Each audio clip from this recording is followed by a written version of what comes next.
Now we will see the types of organization, संगठन के प्रकारों को देखेंगे। So there are two types of organization. First the formal organization, second is the informal organization, औपचारिक अनौपचारिक संगठन। दो प्रकार के संगठन होते हैं। Now we will see formal organization, औपचारिक संगठन देखते हैं। Formal organization refers to the organization structure which is designed by the management. ठीक है, डेफिनेशन से आपको पता पड़ रहा है that such type of organisational structure are designed by the management. We have seen the example in the functional and the divisional organisation structure. मैंने आपको दिखाया था फंक्शनल और divisional structure. What are they? Functional and divisional structure are the type of organisation that are created by the management.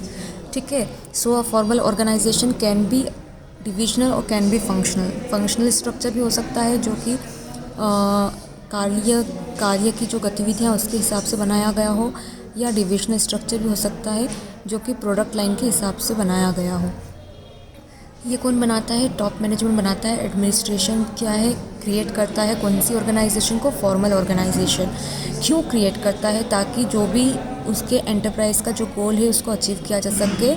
ठीक है, to achieve a particular task और to achieve a particular objective every enterprises prepare organisation structure.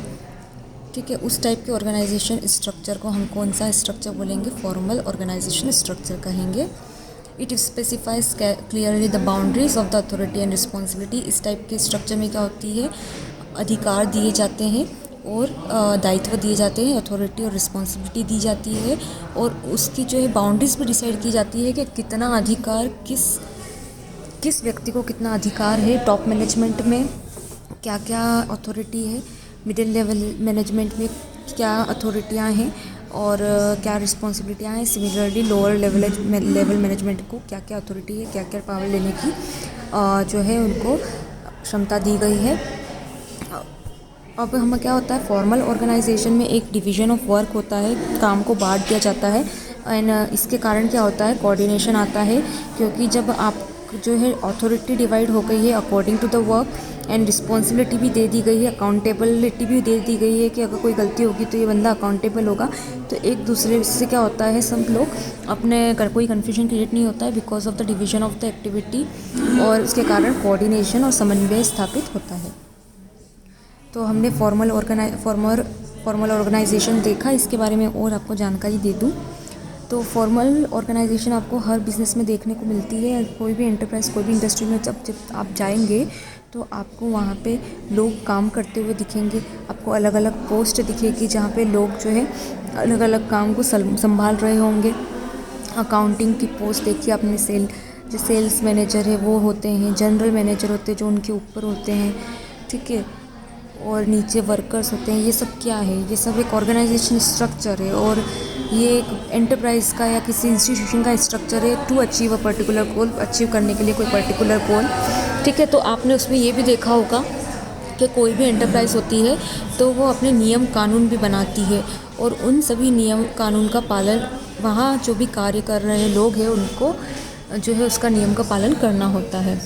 So formal organisation में क्या होते हैं? Written rules भी होते हैं which the employees have to obey. ठीक है, रिटन रूल्स क्यों बोला मैंने? रूल्स ओरल नहीं होते हैं, वो जो नियम होते हैं वो रिटन में होते हैं। अगर कोई भी एम्प्लॉय जब कोई भी संस्था को ज्वाइन करता है तो उसे एक अपॉइंटमेंट लेटर दिया जाता है। उस अपॉइंटमेंट लेटर में उस संस्था के सारे नियम कानून कायदे लिखे होते हैं जिस पे वो सिग्नेचर करता है।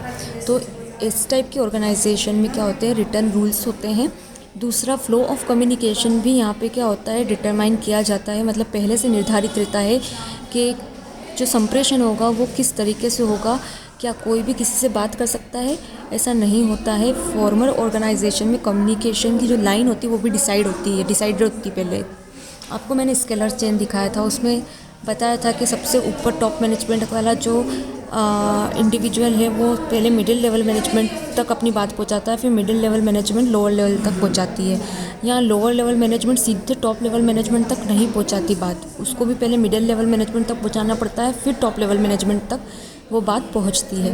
तो यहाँ फ्लो ऑफ कम्युनिकेशन क्या है? डिसाइडेड है कि कौन किससे बात कर सकता है, कौन अपनी बात कैसे अब टॉप मैनेजमेंट तक पहुंचा सकता है, और कैसे टॉप मैनेजमेंट अपनी जो है स्ट्रेटजीज रूल्स वगैरह नीचे लोअर लेवल तक पहुंचा सकती है। तो यहाँ फ्लो ऑफ कम्युनिकेशन भी क्या होता है, डिसाइडेड होता है, डिटरमाइंड होता है।